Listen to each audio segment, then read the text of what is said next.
We're prepared to do a second strike if we need it. We're totally prepared. But that's And we're still prepared. If they don't behave, we will do a second strike.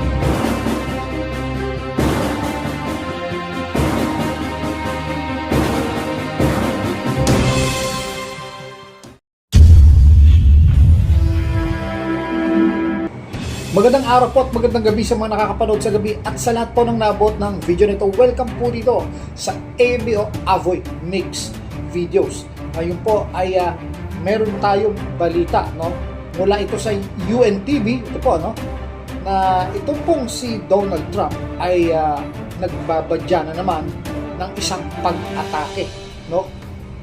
At saan na naman po, anong bansa po yung aatakihin niya, no?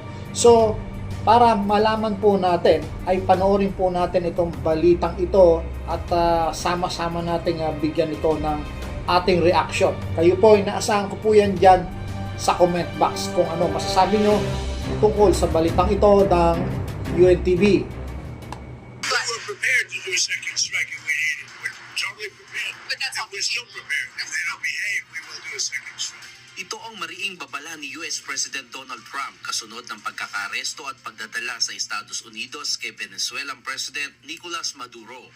Nakakulong ngayon si Maduro sa New York at nakatakdang humarap sa korte dahil sa mga kasong may kinalaman sa droga at iligal na armas, mga paratang na patuloy niyang itinatanggi, ayon kay Trump.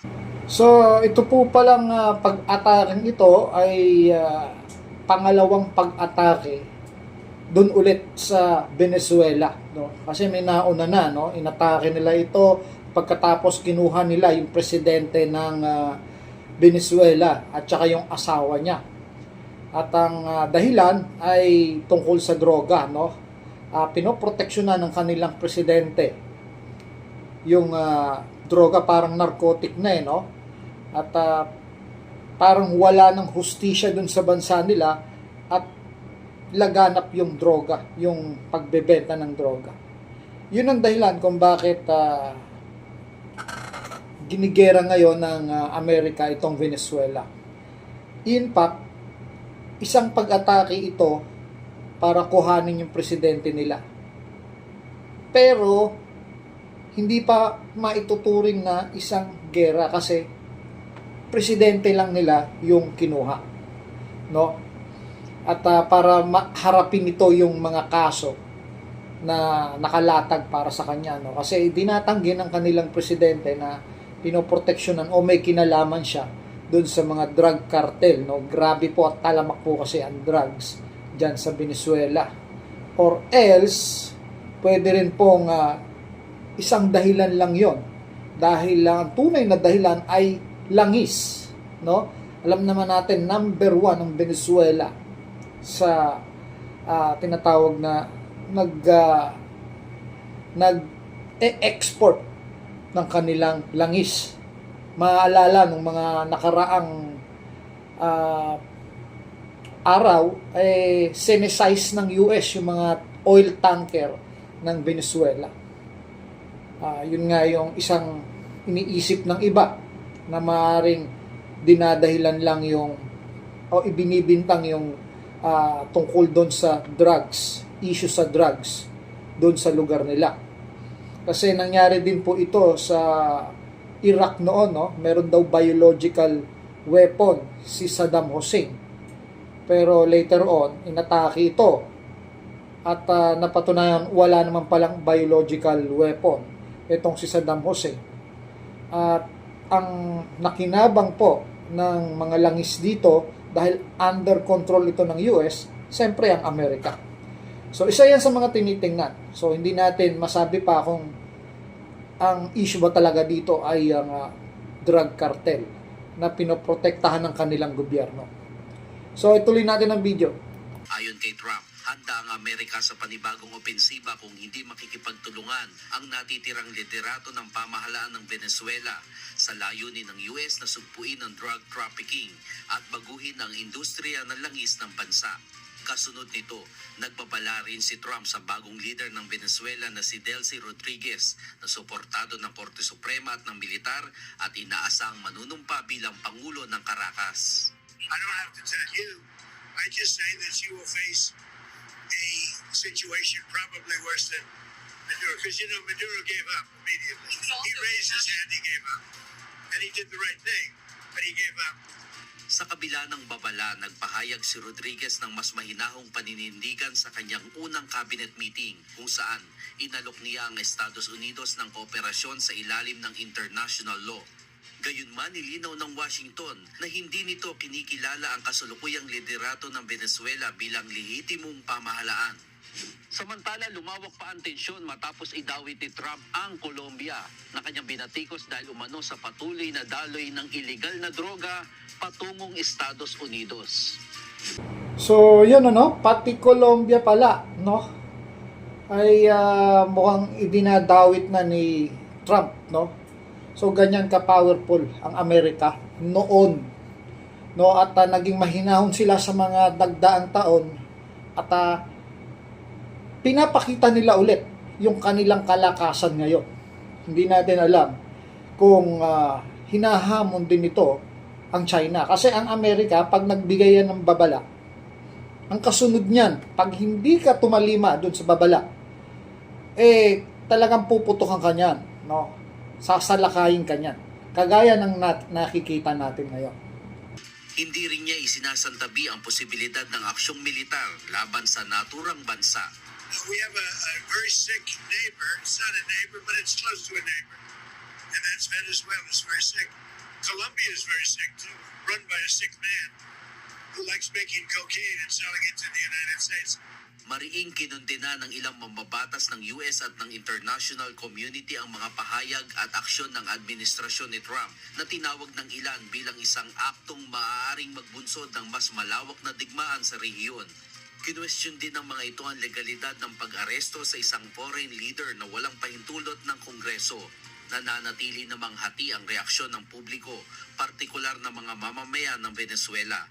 May mga nagprotesta laban sa operasyon ng US, habang ang iba ay patuloy na namumuhay sa gitna ng takot at kawalan ng katiyakan. Inaasahan namang tatalakayin ng United Nations Security Council ang issue habang mariing kinundena ng Russia at China ang hakbang ng Estados Unidos. Pong Mercado, UNTV News and Rescue, Winnipeg. Diyos ang aming sandigan, serbisyo publiko ang aming pinahahalagahan. So, yun po, yun yung ulat ngayon na mukhang lumalawak yung labanan, meron pa nga akong nasabi, Venezuela ngayon. Baka bukas, Taiwan naman, Kasi may issue po, Kasi itong ginawa ni Donald Trump sa tingin ng United Nations ay isang paglabag po, Paglabag sa international law. Ngayon, kung meron ganitong paglabag, baka sundan po yan ng ibang paglabag naman, O gayahin ito ng ibang bansa. Kagaya na lang ng China sa Taiwan, Ang sasabihin lang naman, bakit kayo? Pag kayo ba pwede, pag kami hindi. So, yung mga ganitong pangyayari pwedeng maging example sa mga makakakita.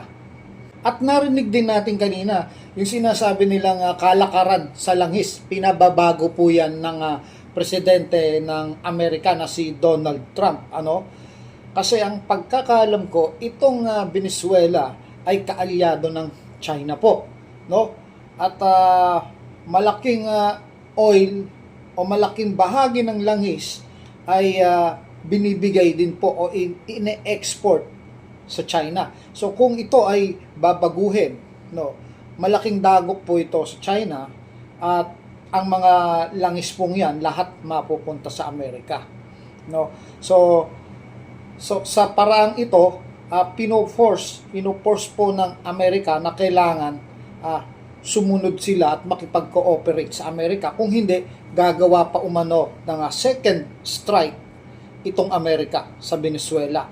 So, yung kanilang presidente ngayon ay babae, At makikita natin sa mga susunod na araw kung talagang susunod ito, sa kagustuhan ng Amerika. Although pinauupo talaga siya ng Amerika bilang presidente, bilang kapalit, Ibig sabihin, para lang siyang tuta ng mga Amerikano kung sino man yung pinauupong presidente.